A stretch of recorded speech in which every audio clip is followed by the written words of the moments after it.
நாகப்பட்டினம் மாவட்டம் திரு இந்தலூரைச் சேர்ந்த ராஜாலு என்பவரது மனைவி. இவர் தனது கணவருடன் மயிலாடுதுறையில் இருந்து மதுரைக்கு அந்தோதயா எக்ஸ்பிரஸ் ரயில் மூலம் பயணித்தார். இவர் காலை 8:30 மணி அளவில் மதுரை வந்தபோது இவருக்கு கடுமையான நெஞ்சுவலி ஏற்பட்டது. அப்பொழுது அங்கு பணியில் இருந்த ரயில்வே பாதுகாப்பு படை காவலர் டேவிட் வில்சன் அவர்களுக்கு தகவல் தெரிவிக்க அவர் உடனே 108 ஆம்புலன்ஸ் மற்றும் ரயில்வே பாதுகாப்பு படை உதவி ஆய்வாளர் பாலசுப்பிரமணியன் அவர்களுக்கும் தகவல் தெரிவித்தார்.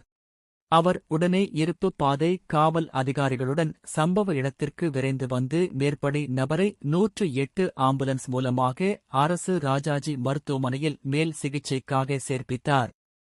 தக்க நேரத்தில் நெஞ்சு வலியால் துடித்த பயணியை மருத்துவமனையில் சேர்த்து அவரின் உயிரை காப்பாற்றிய ரயில்வே பாதுகாப்பு படையினரை பொதுமக்கள் வெகுவாக பாராட்டினர்.